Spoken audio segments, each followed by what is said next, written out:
Hello, everybody. So now we're having a talk about Futarchy. So it's a very exciting new paradigm for this decision making.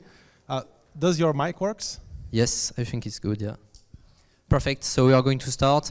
I guess all of you have heard about the term and the concept of Futarchy. So we are going to go a bit more in details about the concept and also more practically what you can do with this tool for your DAO and how it can be useful to take smarter decisions. So I'm doing this joint presentation with Cass. Cass is the co-founder and CEO at Futarchy.fi. It's an application that is allowing you to trade on outcome of some specific proposals. And I am Alex, so I am governance lead at Kleros. Kleros is a decentralized dispute resolution protocol that is also a subjective oracle that can secure prediction and conditional market. So first of all, for you to understand why we are doing this joint presentation and how our two projects work together, I'm giving you a bit of an overview of the structure. So in order to have Futarchy, you need to understand that you need some conditional market. For this, you need an infrastructure layer.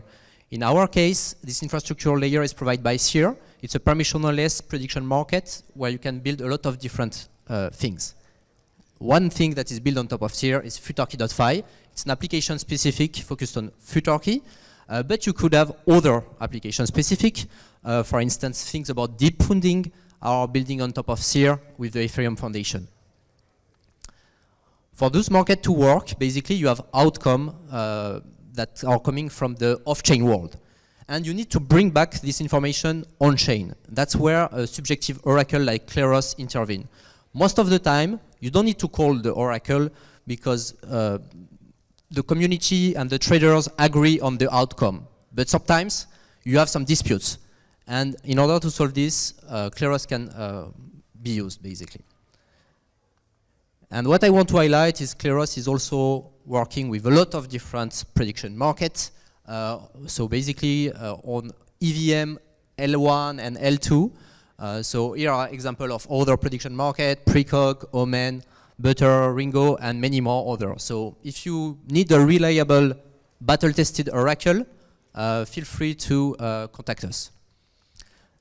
And now, I let Cass go a bit more in details about Futarchy. All right, thank you. So one more thing I want to mention on the infrastructure layer, complementing Alex, is that all this is built on top of the Gnosis conditional token framework, which is the idea of getting one asset like USDC or ETH or your own company token and splitting this into the normal case is split into two assets. So you have your token.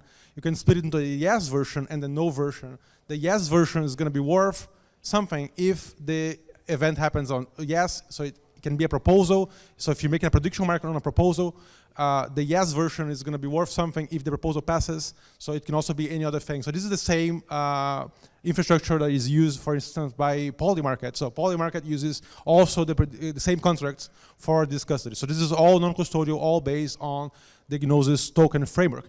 So here we're going to be talking about Futarchy. So Futarchy is different from prediction markets. So can I see hands for who has some awareness of what Futarchy is? And okay, all right, so about 40%. So I'm going to go with the history of Futarchy. So Futarchy was created by this Professor Robin Hanson, who I have a great pleasure of having as our chief scientist at Futarchy Labs.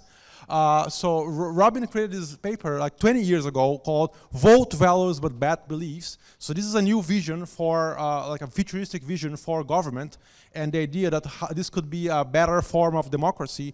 So this is in some ways an alternative to populism, because you see in democracy many times that the majority doesn't know really how to achieve things. Maybe they know what they want, but they don't know how to achieve that.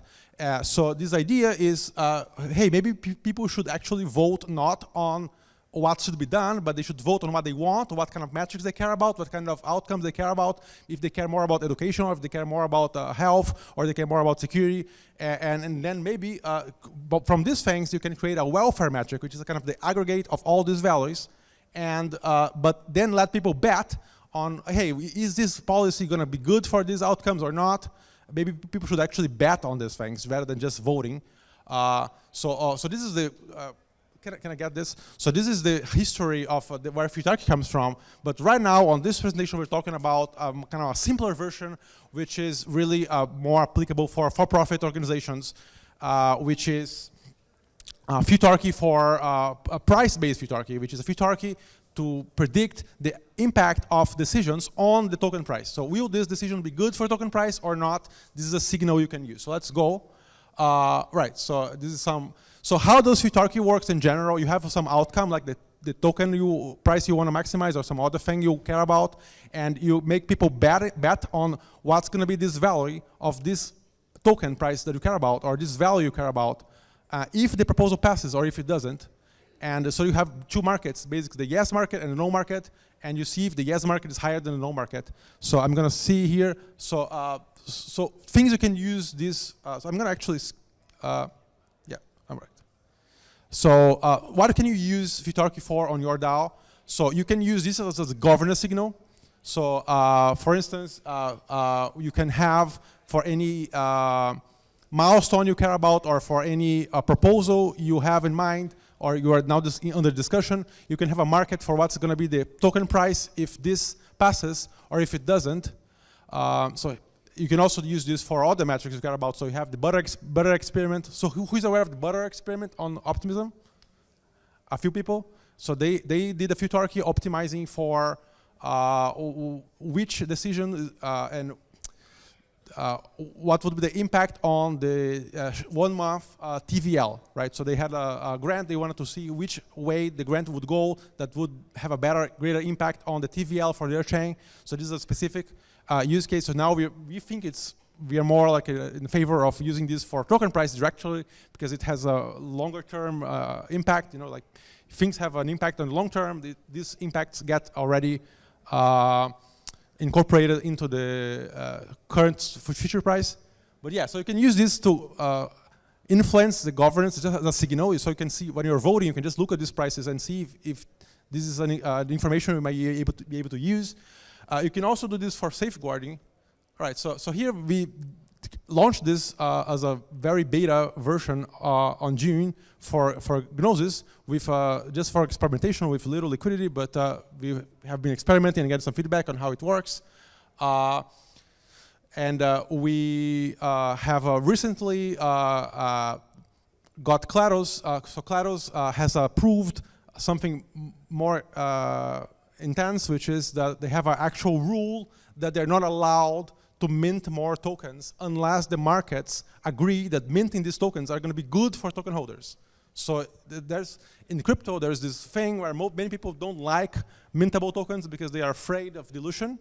But this is a potential solution where, okay, dilution can happen, but only if the markets agree that this is going to make the price go up. So how does that happen? So you can see here, there's this yellow line, which is the price of the token if the proposal fails. So this is the no price if it fails. The yes price if the proposal passes. So, and you can trade, and you can also see this line in the middle, which is the spot price. So the ideal scenario is, the normal scenario is that the spot price is going to be in between the yes and no prices. So at any moment, if the yes price is higher, so if people think the proposal is going to make the price go up, the no price has to be lower. Otherwise, there's an arbitrage to be made. So if the spot price is higher than both the yes and no, you can buy the yes and buy the no and sell the spot price, right? So this is how it works. And if you think this proposal is good, you can just come here and buy the blue one, which is the yes one. You can just put money and buy the yes, and now you're betting. You're not betting on the proposal passing. That's important. So maybe you can you can think that the proposal is very unlikely to pass, but you think that if it passes, it would be great if it passes. So you can. So it's not a prediction market. You're not betting on the probability. If you want to, you can also bet on the probability on the prediction market. That's a separate thing. But you can bet that if it passes, the price is going to go up. And so you can buy here the yes price. And the way you do it is you put some money on this. You put some money on this. I can explain later if there's some question how it works internally. But basically, if you bet on a proposal passing, if you bet that a proposal passing would be good, you put your money like ETH or in this case SDAI. to buy the yes version of the token. And if the proposal fails, so if it doesn't happen like you want it, you just get your money back. Right? So if you do that trading on the yes price and the proposal doesn't pass, you get your money back. And also if you sell your tokens on the yes side and the proposal doesn't happen, you get your tokens back. So all trades get reverted when you trade on a branch that doesn't happen. So it's like 2 branches of the multiverse. You can make a trade on one branch, or you can make a trade on another branch. You can make a trade on both branches, which is just like making a trade on both branches is like making a regular trade. Yeah, so it's really, if you think something's not going to happen, you can just trade on this branch, and it's really not much of a risk for you. Yeah, so in this case here, for this example, the no price is higher than the yes price. So people think, at least for this time period, traders here were speculating that it was a little bit bad for this proposal to pass. Yeah, so and right now there's a big battle going on. There's a big battle going on because there's a proposal live right now that the proposal is only going to get approved if in the last 24 hours the average yes price is higher than the no price. So there's a big battle that can come right now because this is a proposal going, the KAP proposal for Kleros is going to mint 10% of new tokens to sell to the Kleros cooperative. So basically the own employees, the employees of Kleros want to buy new, they don't want to get it for free, they want to buy the Kleros token. But there's some discussion on whether this is, some people want them to buy at market, some people, so there's some discussion. And there's going to be a big battle coming on. It's going to go live in the decision window is going to come in like 3 days. So it's very exciting. Anybody wants to talk about this, anybody wants to trade on this, I am happy to explain how it works and how you can do that. Yeah, so let's continue. Right, so here's some people talking about, yeah, so there was this advisory Futarchy for Gnosis, and now we're about to make a proposal on Gnosis DAO to ask for liquidity so that these proposals get more liquidity. So we now have 2 DAOs working with us, Kleros and Velora. So Velora, also a sponsor here at this event, they have also approved a proposal to have $50,000 of liquidity concentrated on this market. So it's still an early beginning. We want to see a world where there's going to be millions of dollars on this conditional market so you can make very big trades with very little impact. So right now, you sometimes have to use limit orders and have TWAPs so that you don't have a big impact when you're trading on these markets.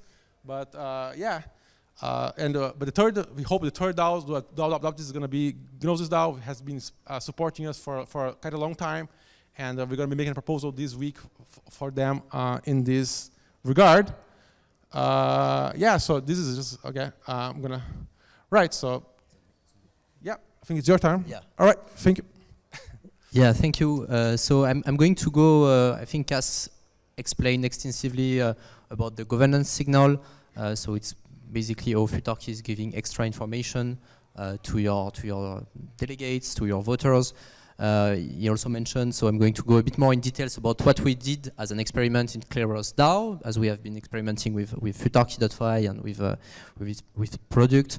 So we had example of some good proposal according to Futarchy. So if you take this proposal, for instance, you can see that it was not unanimous. Like 2/3 of people were for this proposal and 1/3 was against. The interesting part is, like, if you were a single issue voter, so you don't want to go into all the details of the proposal. What you want is you want your tokens to increase in price. So you just go to the Futarchy app and you see that the estimate price impact on PNK is the token of Kleros, is plus 15%. So for everybody that is a single issue voter, this is really convenient, and basically they can choose to vote for. We had an example also of a bad proposal. There was this proposal asking for funds to do research initiatives. It was like AI written, it was not at the right place because we have another dedicated place for budget for legal research and legal research. And basically for this one, you can see that the expected price impact was negative.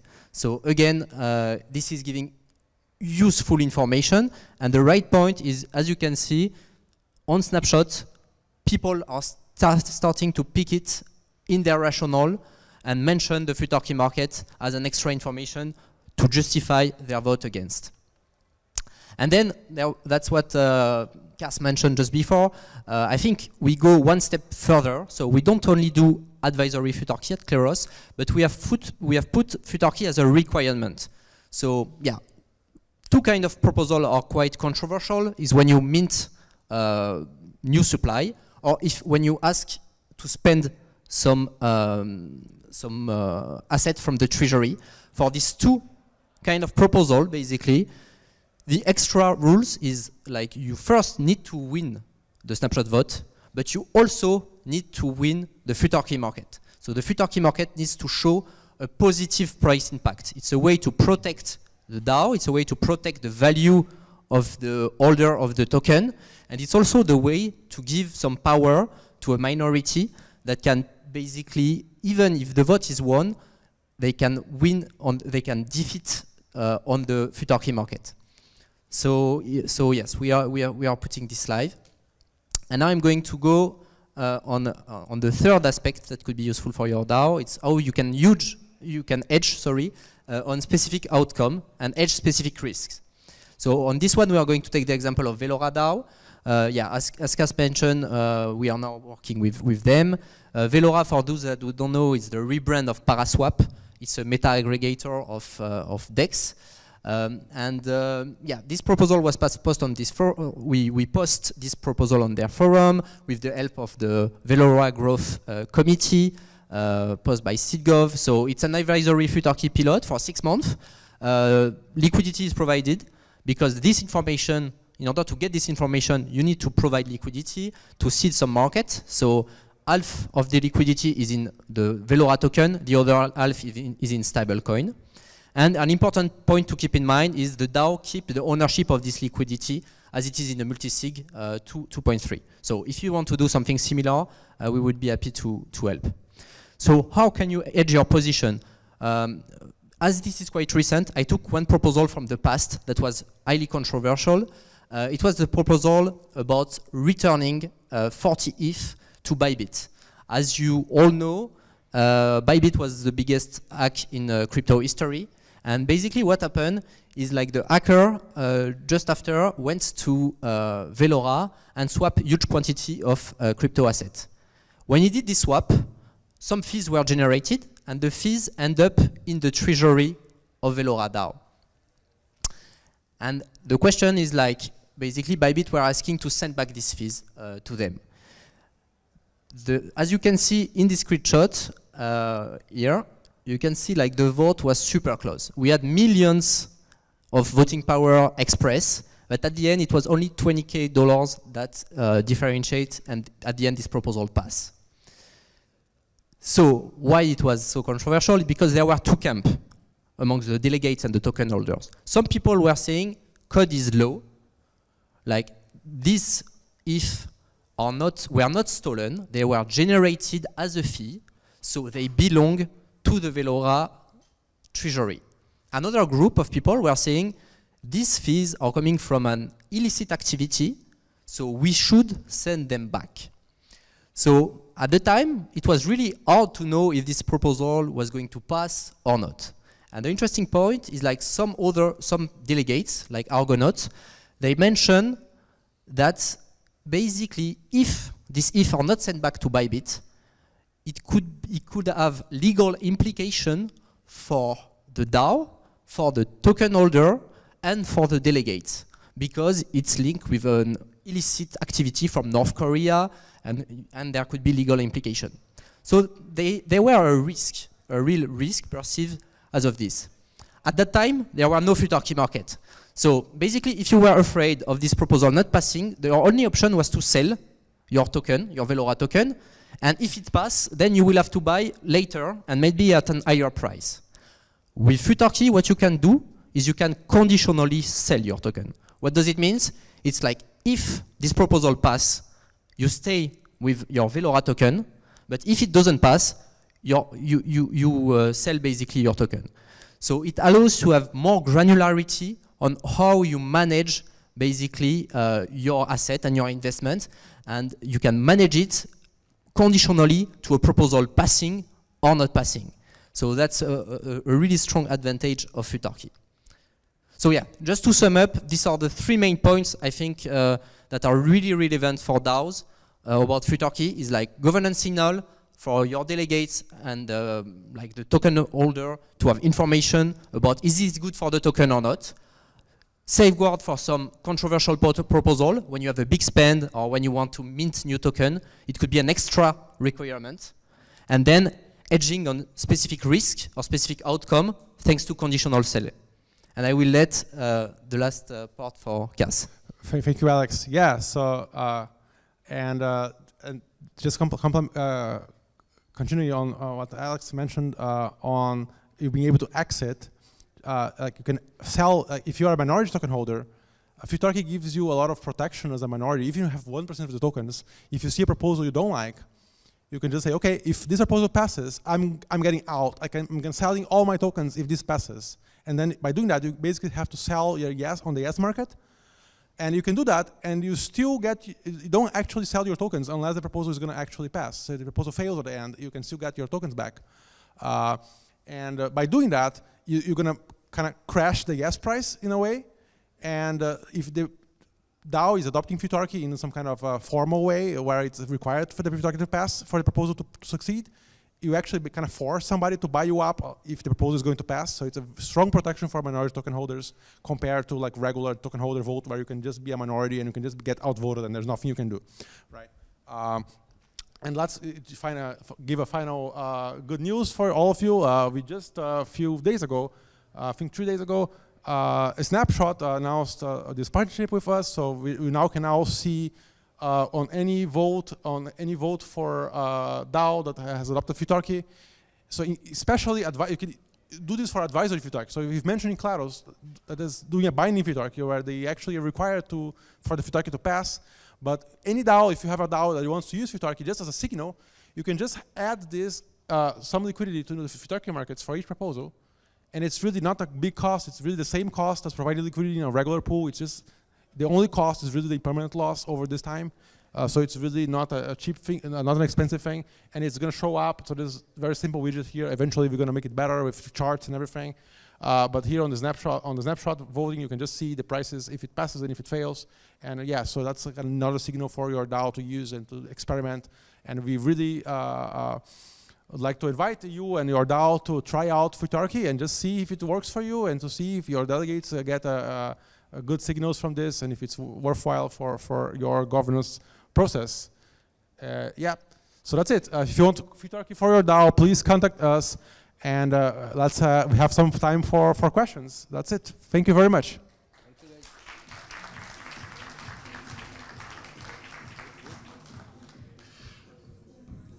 Do we have questions? We have questions? I don't see. Maybe we don't. There's one question here. All right. I'm not. Hey I don't see the end very well much. So, okay, you're here. Okay. Guys, how do you deal with probably bad actors that are not completely interested in having a good result, but capturing the benefits of the Futarchy dynamic, like for example, taking leverage of a low price token and then pushing some money to go up. So is your question about price manipulation?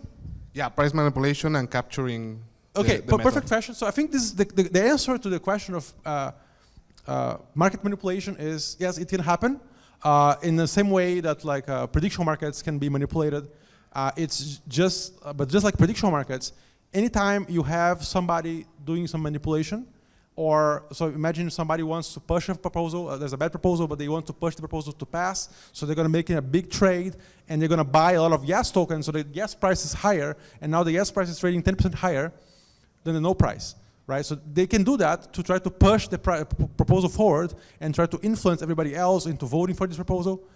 Yes, this can happen, but the nice thing is that anytime somebody manipulates prices, anyone else can trade against that. So basically, if an attacker wants to manipulate prices and buy the yes price and make it 10% higher, every token holder can just exit for a 10% premium, right? So if you can see that, you can just sell your tokens at a 10% premium. and then as soon as the price goes back, you can just buy it back. So it's really expensive and hard for people to manipulate. It's not impossible. It can happen. But anybody can be aware and try to trade against it, and that can make you a profit. Yeah. So I don't see very much. Well, in the end, is there anybody else making a question? Maybe. All right. I think not. I think we're good. So it's good because we can get some time for the event. So. Yeah. Thank you, guys. Any question also? Feel free. We will be here today. So yeah. Right. Thank you. Thank you very much.